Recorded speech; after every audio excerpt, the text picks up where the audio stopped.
I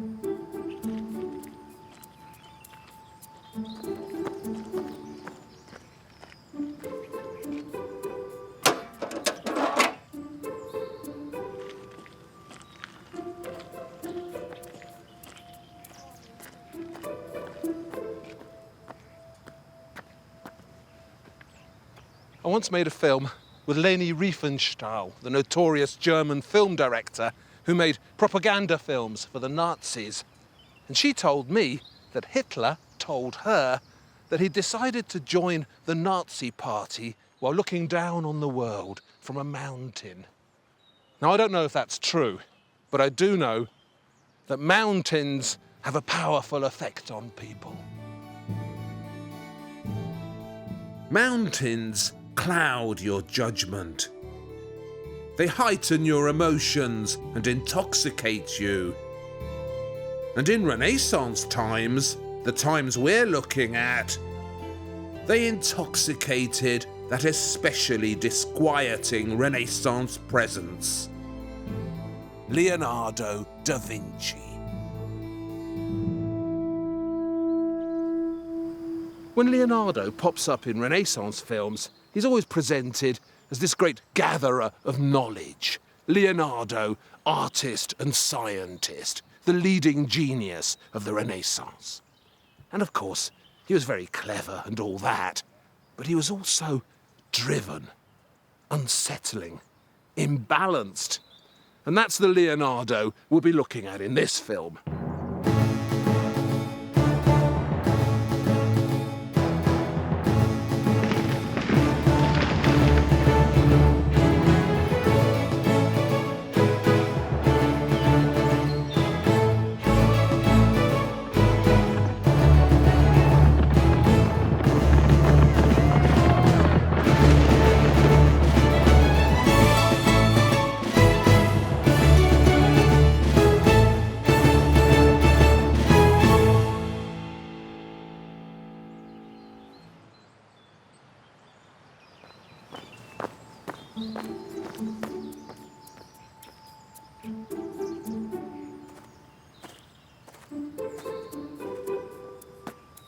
Personally, I can't see how Leonardo ever managed to pass for a scientific genius.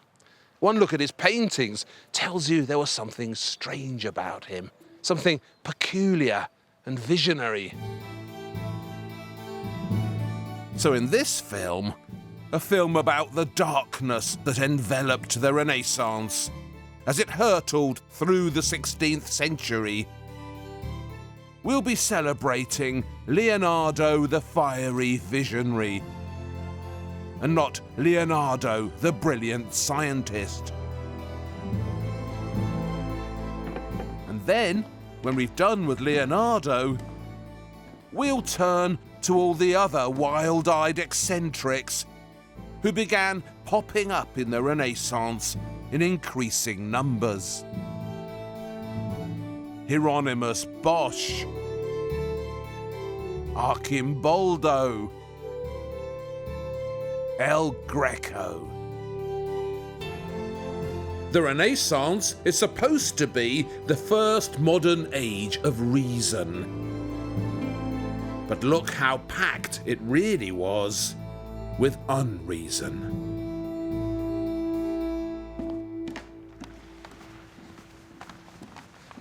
We have to start here, of course, with the world's most famous painting.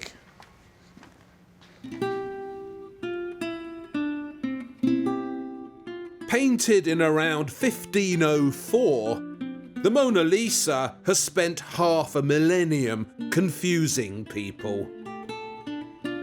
I must have seen her 100 times, and I still can't tell you what that mysterious look on her face is trying to convey. It's all deliberate. Leonardo, the cunning so-and-so, is playing mind games with us. With most portraits, you look at the sitter. With this one, the sitter looks at you, staring slowly into your thoughts, as if she knows what you're thinking. That's why she's got that irritating smirk on her face. The famous Mona Lisa smile. Damn it, she knows everything. Apart from these psychological games, which are brilliant and way ahead of their time, what I really admire about her is that she's not classically beautiful. This isn't a Renaissance dolly bird or a stand-in for Venus. This is a smart older woman, independent and strong. When you admire the Mona Lisa, you admire her mystery, not her cuteness. And that's where the mountains come in, these fabulous Leonardo mountains. The landscape here is really important. Usually in art, the landscape helps to place the sitter so you know where you are. But with the Mona Lisa, the opposite happens. Leonardo's mountains echo her sense of mystery and amplify it. Smuggled into Renaissance art are timeless moods that belong in Lord of the Rings. The same thing happens all over his art. The pictures play mind games with you. This is the Virgin of the Rocks, also in the Louvre. And again, what a puzzling picture with all this strange pointing going on. And another stupendous and thoroughly mysterious mountain landscape. Like a clever whodunit that we'll never solve, the art of Leonardo da Vinci keeps us guessing, speculating, and suspecting.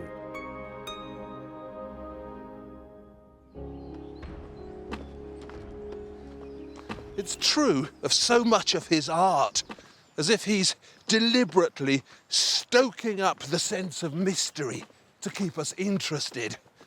And very often, it involves mountains.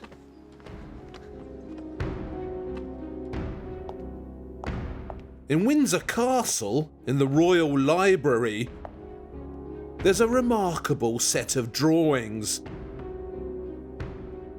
The so-called deluge drawings.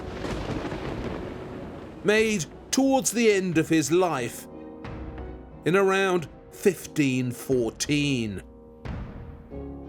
And all of them have this turbulent, apocalyptic power to them.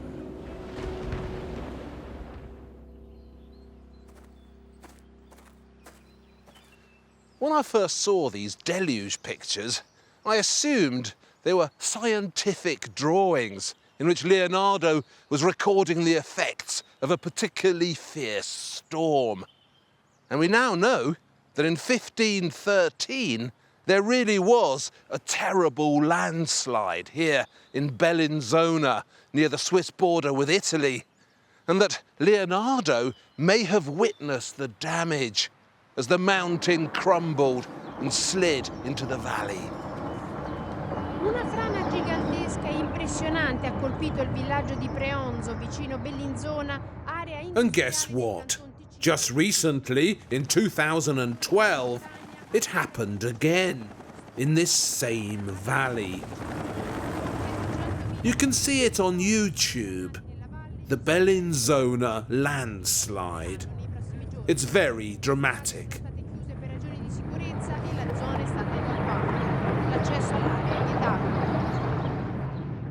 So this was something that actually happened. It looks imaginary, but it wasn't. It's the same with another drawing in the Royal Library in Windsor called The Cloudburst of Material Possessions, in which all sorts of garden implements are falling out of the sky. Rakes, bottles, umbrellas. You can see that on YouTube as well. A few months ago, it happened near Venice, when a tornado struck the Veneto, and all this stuff began falling out of the sky.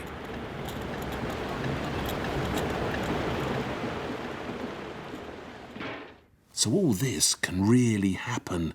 Nature can tear the world apart and reorder it. It's scientifically observable and provable. But there's something else going on here. If you look at the top, see? Leonardo's written something in his famous mirror writing. And it actually says, on this side Adam, on this Eve.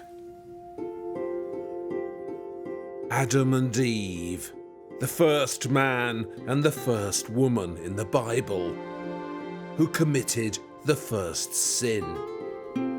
What have they got to do with any of this? They've got everything to do with it. Because what we've really got in these tremendous deluge drawings is an intense and pessimistic religious vision disguised as science. Here's another of the deluge drawings. A hurricane sweeping across the sky, uprooting the trees, drowning the horsemen. And look, up in the clouds, hidden in the billows, an angry God is driving the storm.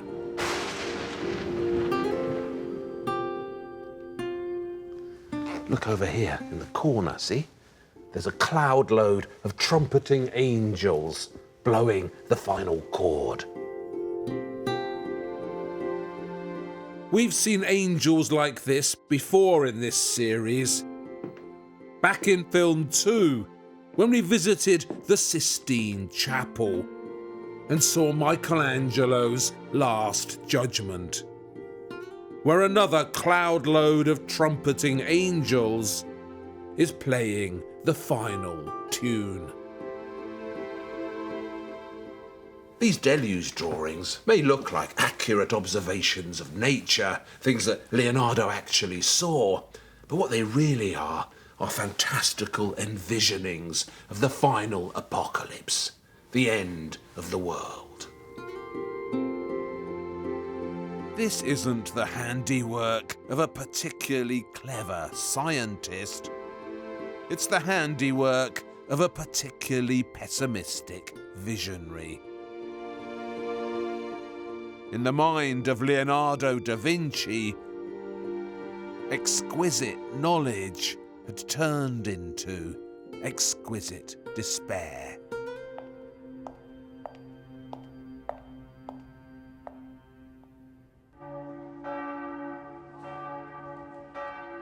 He sendeth the springs into the rivers, which run among the hills. All beasts of the field drink thereof. Scratch the surface of the Renaissance just about anywhere, and the pessimism comes bubbling up like Saudi crude. It's true of many Renaissance hotspots, He watereth the hills from a but it's especially true of this one. fruit of thy When it comes to pessimism, even Leonardo has some way to go to match the despair of Hieronymus Bosch. green herb for the service of men. Bosch was almost an exact contemporary of Leonardo's, just a couple of years older. He was born around 1450, died 1516. So this pessimism they shared was the pessimism of their times. As the 15th century turned into the 16th, art, the truest evidence there is of these things, got weirder and weirder, darker and darker. This is supposed to be an age of enlightenment. So where did the Enlightenment go? Bosch was born over there in 's-Hertogenbosch, or Den Bosch as they call it now in Holland. He was christened Hieronymus van Aachen. But just as Veronese came from Verona and Da Vinci came from Vinci, so Bosch came from Den Bosch. His most famous picture, the Garden of Earthly Delights in the Prado, that extraordinary theme park of sin, is a triptych packed with so much bad news that I can't deal with it all at once. So I'm going to do the 3 panels separately. The one on the left shows us paradise, where God has just created Adam and Eve. So there they all are, standing under a dragon tree.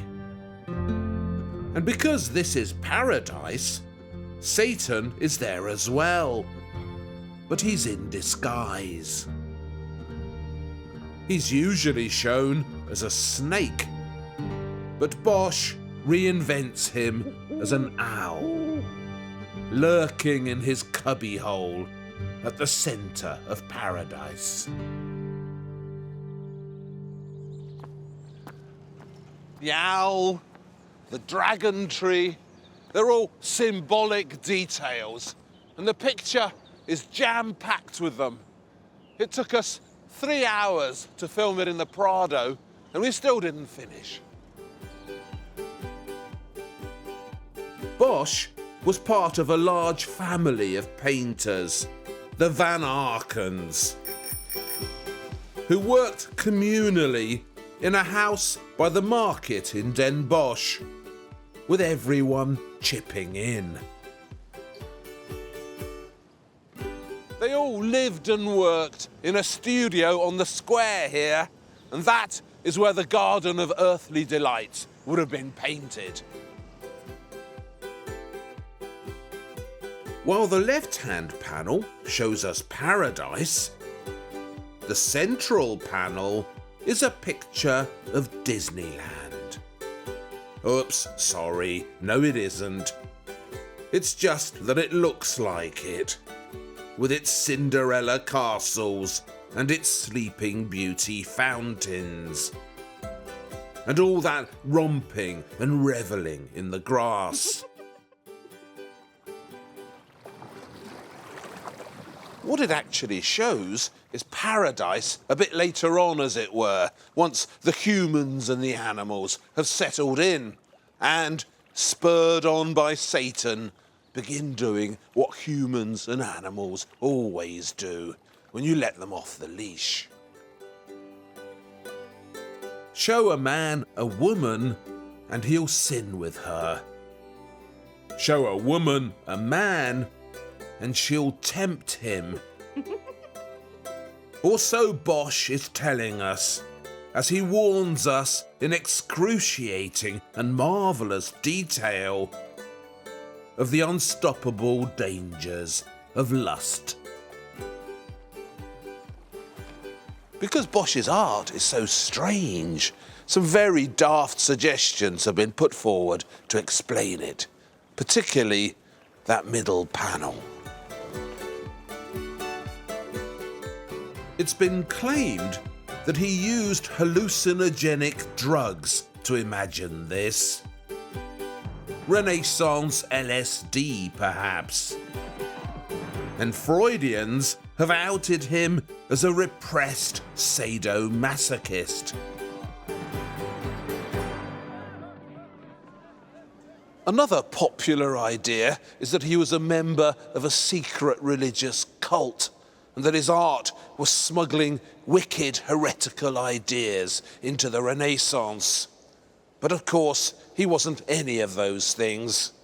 Bosch was a fierce and inventive Catholic, a religious pessimist who looked around at the world about him and didn't like what he saw. He sendeth the springs into the rivers.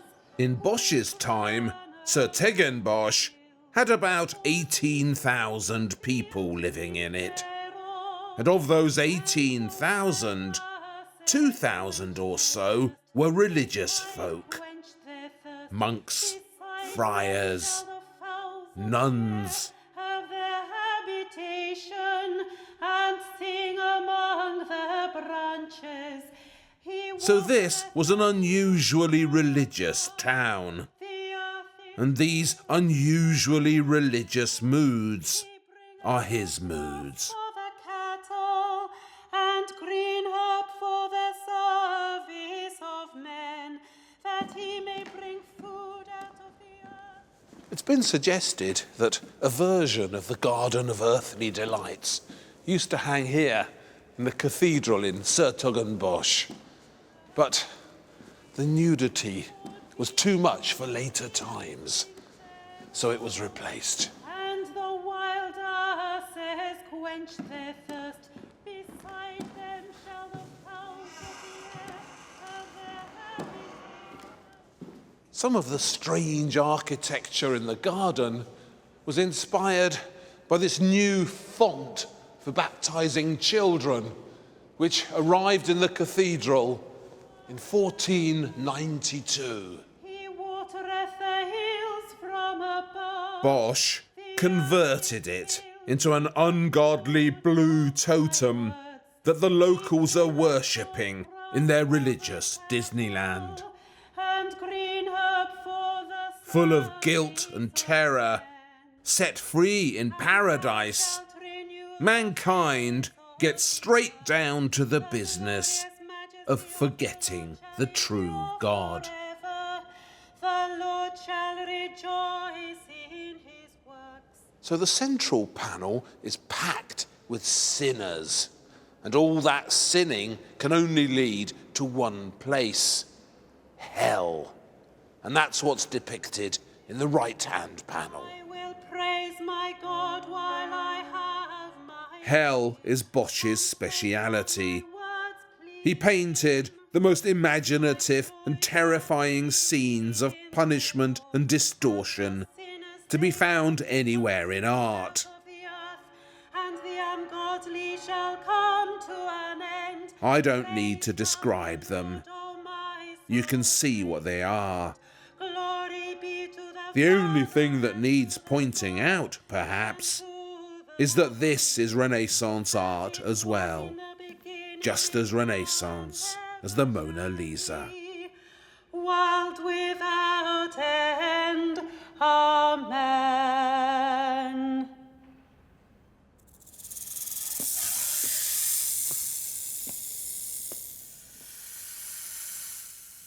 The darkness of Hieronymus Bosch, the sweaty guiltiness of his art, all that punishment and sin, isn't confined to Renaissance painting.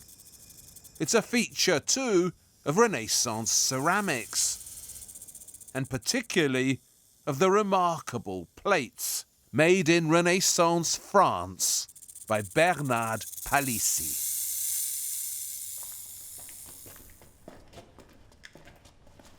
Palissy was a French Huguenot, a Protestant.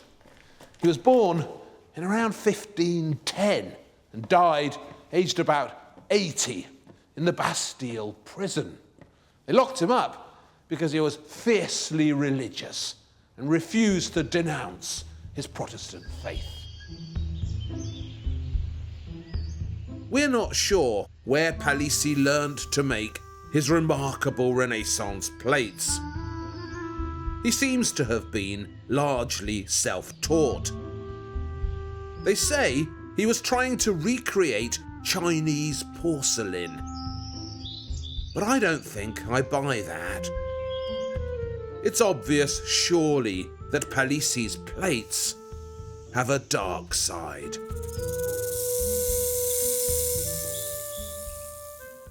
A typical Palissy will have a snake in the middle, and all around will be lizards, snails, frogs, things that slither and creep and come out of the deep.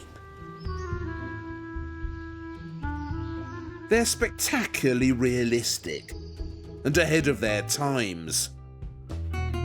He made them using plaster moulds taken from real snakes and lizards he'd collected in the marshes. Why would anyone in Renaissance France be making plates like these? In art, snakes, lizards, frogs have a very dark history. They've been victimised, picked out of the animal kingdom and turned into symbols of death and evil. When Carpaccio painted his fabulous St. George and the Dragon in the Scuola San Giorgio in Venice, he littered the ground around his hero with symbols of darkness, mutilation, and mortality. Also in Venice, why is this young man, painted by Lorenzo Lotto, being examined so intently by a lizard?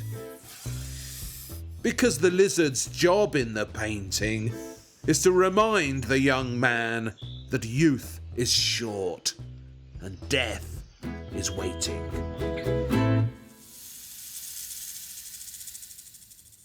It all starts in the Bible, which is packed with prejudicial views of reptiles and amphibians. When a plague descends on God's chosen people in Exodus, it's a plague of frogs. And right at the start, in Genesis, when Satan tempts Eve in the Garden of Eden, he does it disguised as a snake. So these aren't any old religious issues. These are the critical ones. The only reason we have to die at all, according to the Bible, is because we sinned in paradise. And why did we sin in paradise? Because a snake tempted Eve to commit the first sin. And Bernard Palissy, a religious extremist who died in the Bastille for his beliefs, would have known all about the terrible meaning of snakes, frogs, and lizards.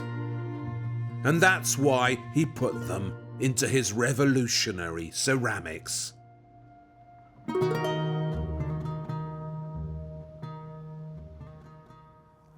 It's a kind of Renaissance action art. What do you do with a plate? You put food on it, God's bounty, and you eat it. And as you eat it, the lizards, the frogs, the snakes begin popping up and reminding you that earthly pleasures don't last for long and that the devil is always there, always ready, always lurking. In the marvellous Renaissance action art of Bernard Palissy, something new appeared in the world. Ceramics that pack a punch. And the pessimism of the Renaissance found one of its most inventive outlets.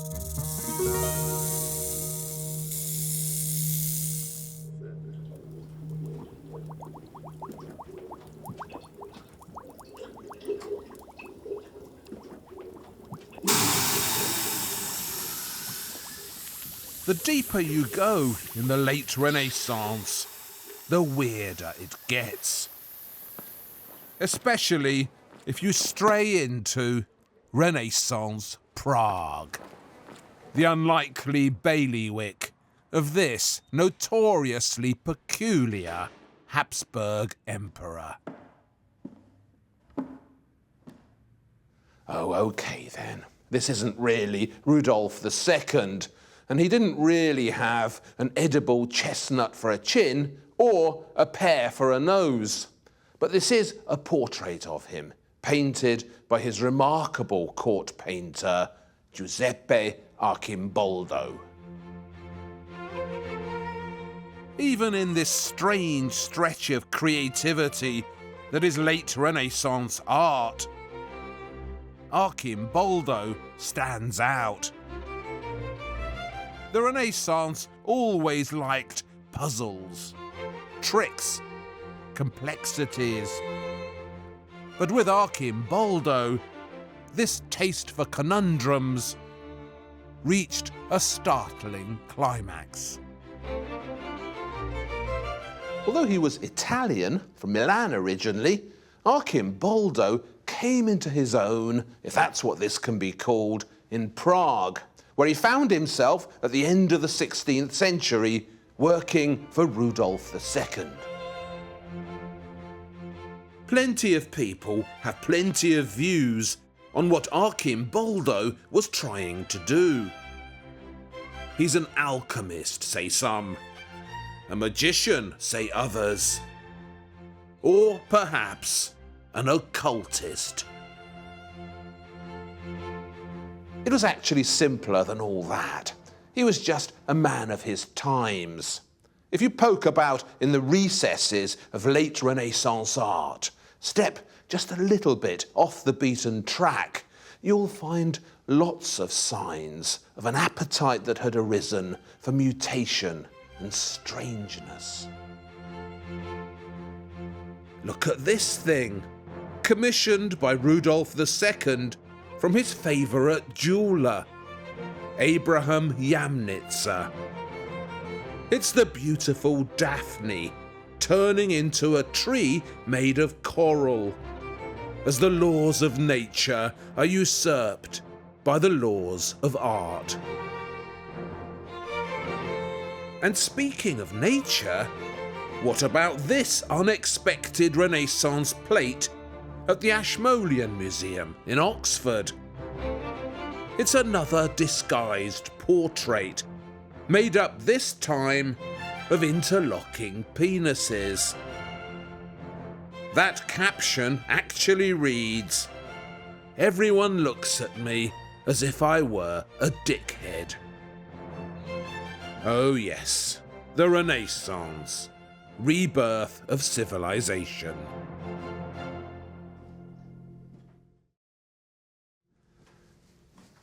So Archimboldo wasn't going against the Renaissance grain when he began painting these extraordinary heads. He was continuing a Renaissance tradition.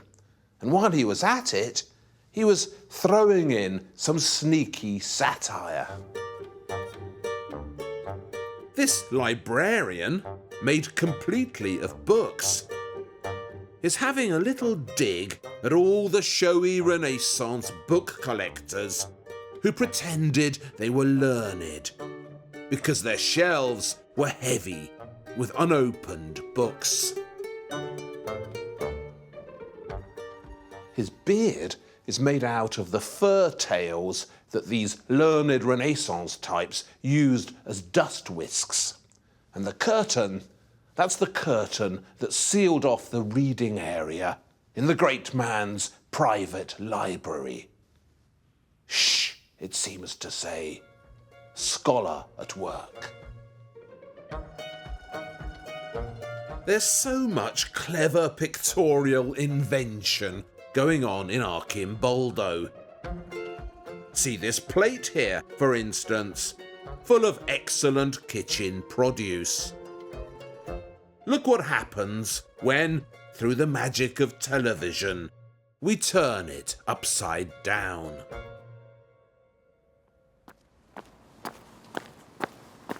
So Archimboldo was brilliant and inventive, and you have to wonder how he managed to get as good as he did while working for the impossible Rudolf II. All of the Habsburgs were problematic. Centuries of inbreeding had seen to that. But when it came to eccentricity, Rudolf II was in a league of his own.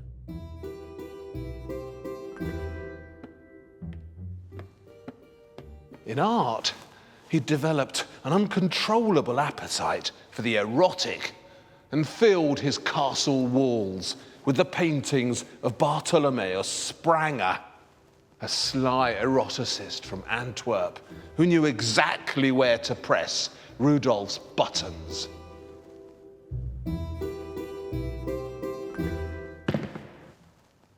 Rudolf would arrange his pictures on chairs so he could transport them around the castle and look at them wherever he wanted. And the other unusual place he put them was up on the ceiling. And he'd lie down on the ground and look up at his art. And there he'd rest, gazing up at Spranger's Venus tempting Adonis, a Renaissance moment so naughty that even the dog knows what's going on. And here's his Venus in Vulcan's forge. I hear it gets hot in there. Very hot.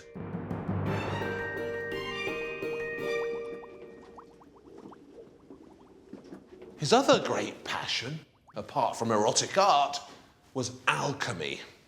He invited most of the notable alchemists in Europe here to Prague with instructions to search for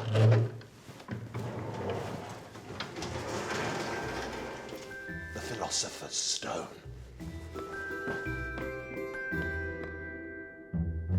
This legendary substance was said to turn lead into gold, and it brought you what Rudolf II most desired: immortality.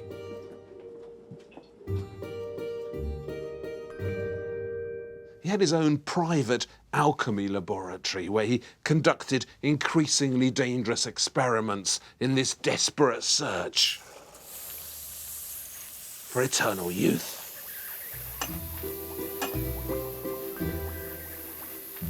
To this day, Prague enjoys a regrettable reputation for alchemical experiment and occult tinkering.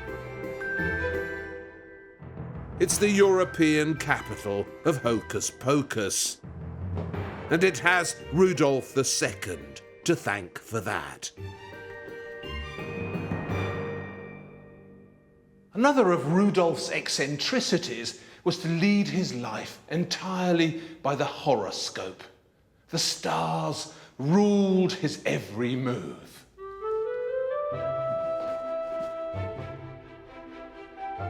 And to mark his commitment to the cosmos, Rudolf commissioned this painting from the great Tintoretto in Venice: The Origin of the Milky Way. So sure was he that the stars governed everything, that anyone seeking an audience with him, be they Pope or Emperor, had to have their horoscope done first, to make sure they were suitable. And to prove that his immortality was written in the stars, Rudolf commissioned his own personal horoscope from Nostradamus. Unfortunately, Nostradamus came back with bad news. The stars were not predicting immortality. So Rudolf did what any sensible, all-powerful Renaissance despot obsessed with magic and alchemy would do. He changed his birthday. Having been born in the realm of Cancer, Rudolf tinkered with the cosmos and announced that his sign was now Taurus.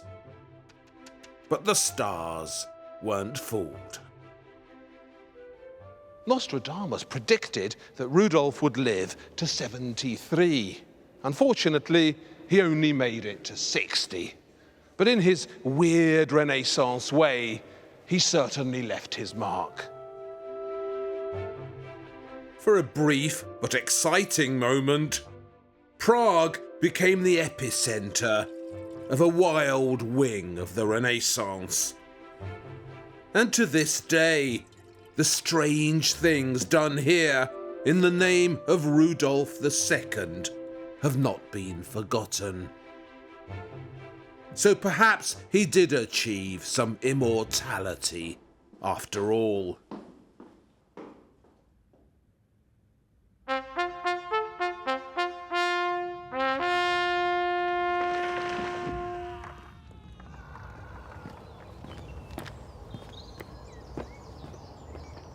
All the way through this series, I've been arguing that the Renaissance was a wilder epoch than we're usually told.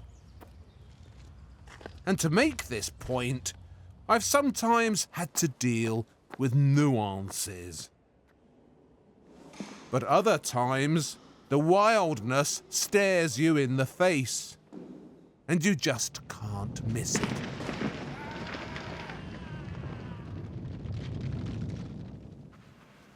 This is the creation of Giulio Romano, pupil of Raphael's, who came here to Mantua and produced this preposterous Chamber of the Giants in 1532. The entire room tells the story of some uppity giants who are being thrown out of Mount Olympus by Jupiter and the gods. The uppity giants had tried to overthrow the divine Olympians, but they failed. And this is what happened to them.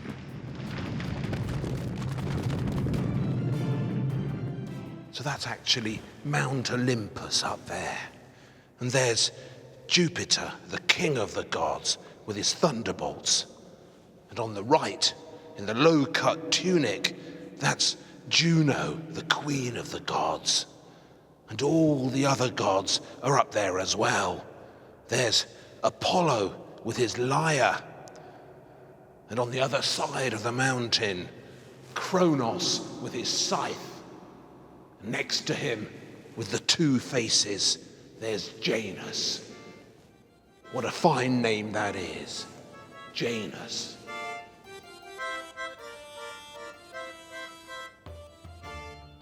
Now this kind of painting is called Mannerism. At least that's what we call it now. For centuries, it didn't really have a name. Nobody knew what to make of it. Mannerism has always been a tough ism to grasp. Its defining characteristics don't seem to define anything sensible or rational. Outrageous anatomies and weird poses. Mad colours and mysterious meanings. Peculiar storylines and twisty moods. Why would Renaissance art start doing this?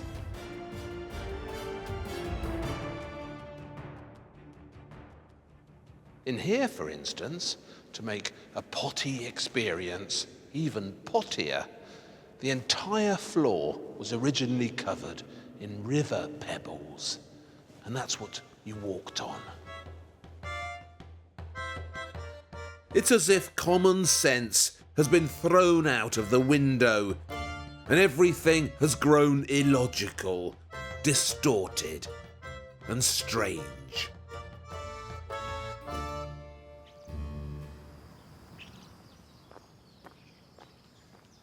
And it wasn't just painting that was affected.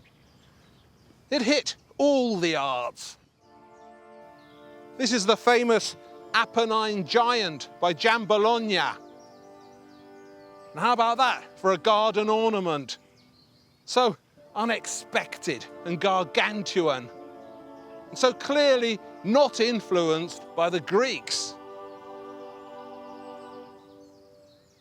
You get Mannerist metalwork as well, mad creations in silver and gold, like the famous salt cellar made by Benvenuto Cellini in 1543, which lives these days in a bulletproof box in Vienna.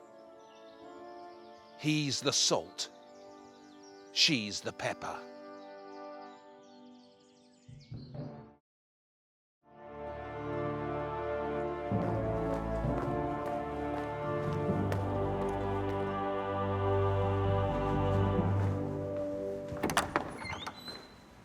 Everybody loves Cellini's salt cellar, of course, with its exciting mix of skill and surrealism. But they don't generally love Mannerism. Purists tend to look down on it as a decline, a sign of the Renaissance going wrong. But that's not how I see it. Not at all. This is by Pontormo, one of Mannerism's acknowledged giants.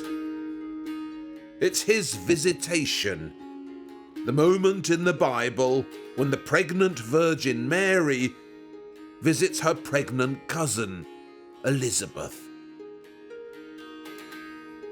Elizabeth, on the right, is pregnant with John the Baptist.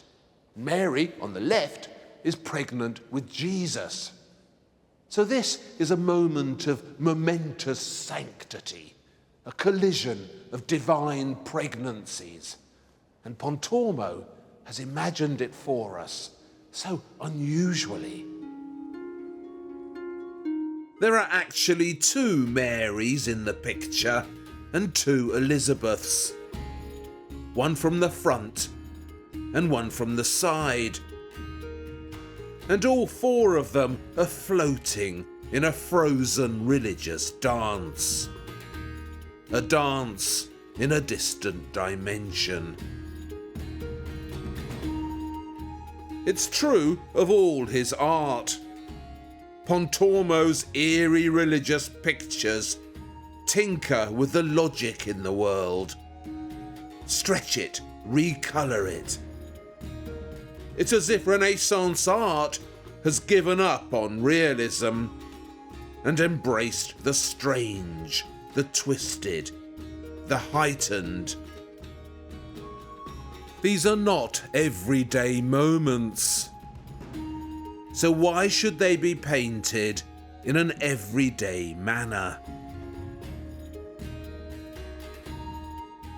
What we shouldn't do is see Pontormo as a betrayer of Renaissance values or an aberration.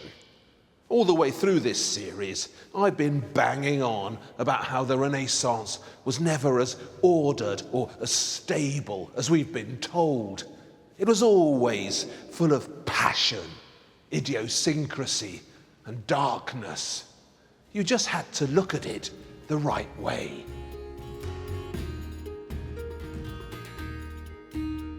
Walk into the Sistine Chapel, look up at Michelangelo, and you'll see Mannerism already happening. The twisting figures, the opal fruit colours. It's all there in fledgling form. Or peer into the paintings of Leonardo da Vinci, and you'll find all the weirdness you could ask for. Spooky smiles, cryptic darknesses, obscure meanings. Mannerism wasn't a reaction, it was a continuation, an enlargement. Instead of looking down on it as a decline, we should be looking up at it as a fabulous climax.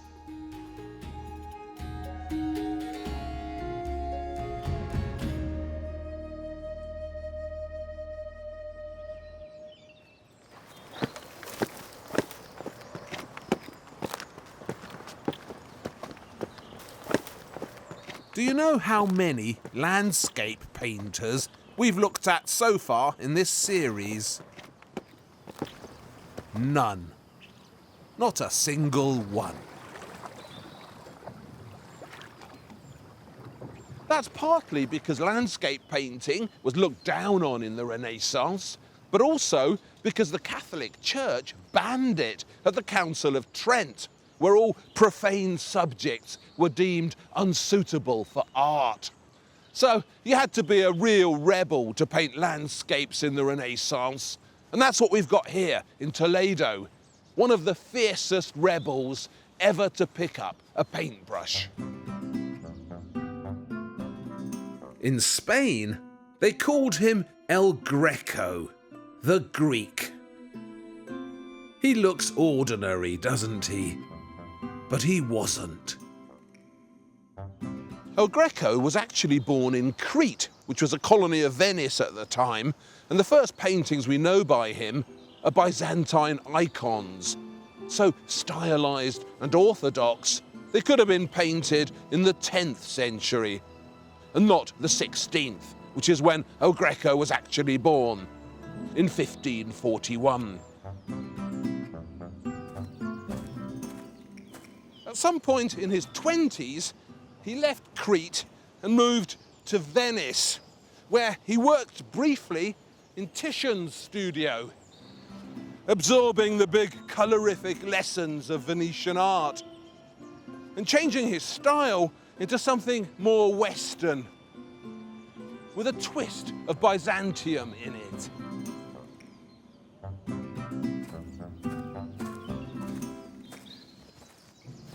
By 1577, he'd fetched up here in Toledo, which was so far off the beaten track that the usual Renaissance rules didn't apply. But, and it was a big but, there was lots of money here. All that silver and gold that was being shipped over from the Americas, and which the Catholic Church was busily spending on art. Here in the cathedral in Toledo, El Greco painted a sensational disrobing of Christ. Christ is about to be tortured and crucified.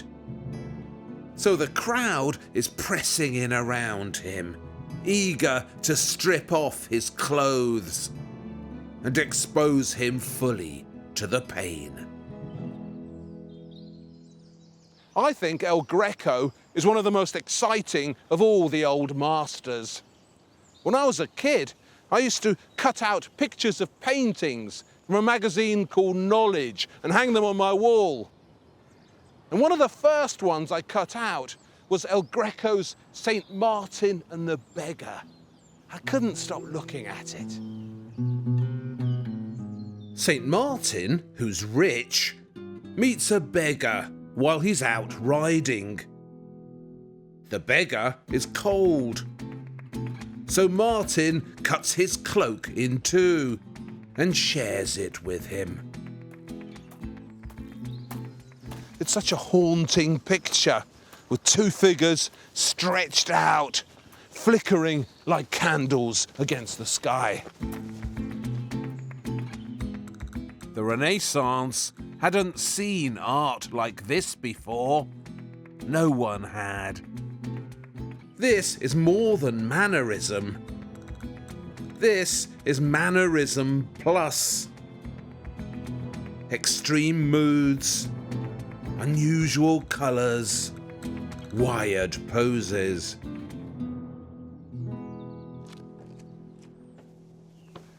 Here in Toledo, they've recently been commemorating the 400th anniversary of El Greco's death in 1614.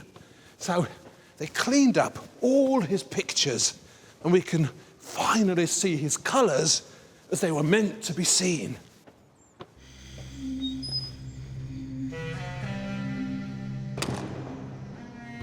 Yellows that sing like canaries.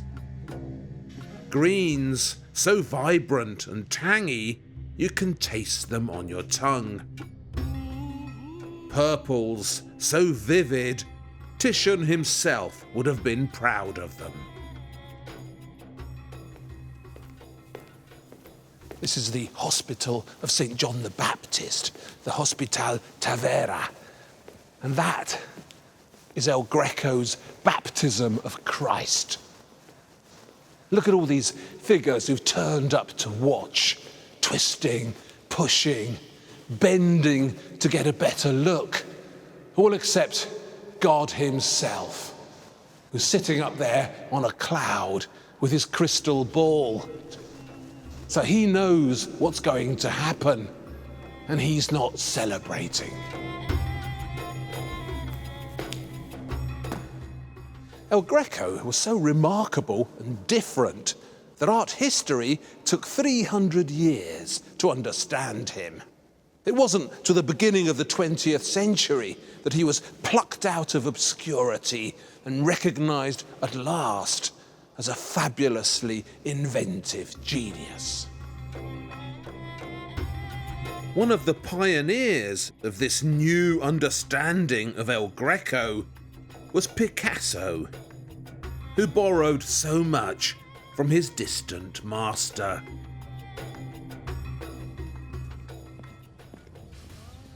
There's a painting in New York at the Met called The Opening of the Fifth Seal. And it shows that moment in St. John's Revelations when the fifth seal is opened just before the end of the world. And the Christian martyrs call up to God to avenge them for their tortures. And up in the sky, the heavens crack open as if someone has thrown a brick at them.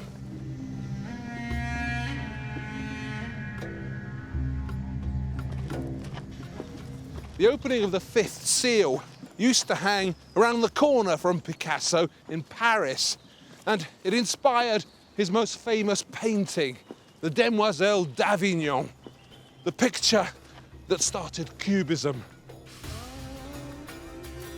Fractured planes, thrusting bodies. El Greco's spiky disruption was such an inspirational gift to the future. What I've tried to do in this series is challenge the idea that the Renaissance was neat and ordered, that the knowledge of the ancients was rediscovered and the civilization of the Greeks reborn. A bit of that went on, but most of the time, in most corners of the Renaissance, art wasn't pursuing knowledge or remembering the Greeks. It was doing what art always does. Imagining the unimaginable and inventing things. Expressing its emotions and describing its fears. Enjoying itself and breaking the rules. So if anyone tells you the Renaissance was a period of civilized calm, go out there and argue with them.